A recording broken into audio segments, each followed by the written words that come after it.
Rema hari ini, Mazmur 71 ayat 8. Mulutku penuh dengan puji-pujian kepadamu, dengan penghormatan kepadamu sepanjang hari.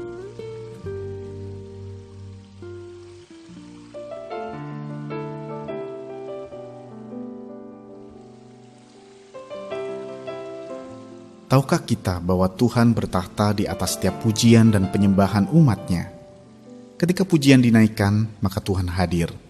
Hal ini pernah dialami oleh Rasul Paulus dan Silas ketika berada di dalam penjara di Filipi. Secara manusia, sangat mustahil bagi orang yang berada di dalam kurungan dengan penjagaan berlapis-lapis dan dibelenggu kakinya dalam pesungan yang kuat untuk bisa bernyanyi memuji serta menyembah Tuhan. Namun hal itulah yang dilakukan oleh Paulus dan Silas. Di suatu malam, mereka menaikkan puji-pujian kepada Tuhan sampai orang-orang hukuman yang lain mendengarkan mereka. Dalam Kisah Para Rasul 16 ayat yang ke-25. Tuhan pun sungguh-sungguh hadir bagi mereka dan melepaskan mereka dengan ajaib. Peristiwa itu kemudian memicu pertobatan besar di rumah sang kepala penjara. Daud pun mengalami hal yang serupa.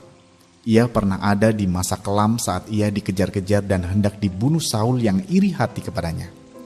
Namun dalam pelariannya, Daud tetap bisa menaikkan pujian dan penyembahan kepada Tuhan. Salah satunya adalah ketika Daud ada di padang gurun Yehuda. Saat itu Daud jauh dari kata-kata baik-baik saja. Ia kehilangan kebebasannya, bahkan terancam kehilangan nyawanya. Namun yang luar biasa, Daud tetap bisa menaikkan pujian dan penyembahan kepada Tuhan. Karena itulah, perlindungan Tuhan begitu nyata dalam hidupnya. Tuhan tidak menyerahkan Daud ke tengah Saul sekalipun Saul terus memburunya. Dalam 1 Samuel 23 ayatnya yang ke-14. Betapa luar biasanya kuasa pujian penyembahan dalam hidup Daud. Tidak hanya dalam hidup mereka, tetapi dalam hidup kita pun hal yang sama akan terjadi jika kita mau berjuang untuk tetap memiliki hati yang penuh dengan puji-pujian dan ucapan syukur atas setiap permasalahan hidup kita. Ketika hati Tuhan disukakan, kuasanya pun akan dinyatakan dalam hidup kita.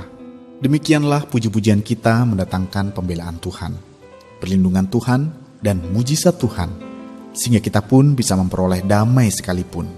Haleluya. Mampukah Anda tetap memuji Tuhan dalam setiap permasalahan yang Anda hadapi? Mengapa demikian? Menurut Anda, adakah perbedaannya jika Anda menghadapi masalah dengan tetap memuji Tuhan dan tidak? Komitmen apa yang bisa Anda ambil untuk berjuang sampai bisa untuk memiliki hati yang tetap memuji Tuhan dalam segala keadaan? Tuliskanlah.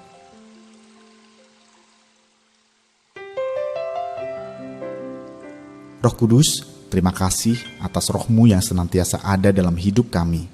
Sekalipun terkadang kami diizinkan melewati begitu banyak tantangan. Tetapi hal itu bukan berarti kami harus berhenti memuji Engkau di dalam hari-hari kami. Kami mau ya Tuhan untuk senantiasa memuji Engkau. Karena di sanalah kami akan melihat kuasa-Mu bekerja atas hidup kami. Di dalam nama Tuhan Yesus kami berdoa. Amin. Milikilah hati yang penuh dengan puji-pujian dan ucapan syukur kepada Tuhan.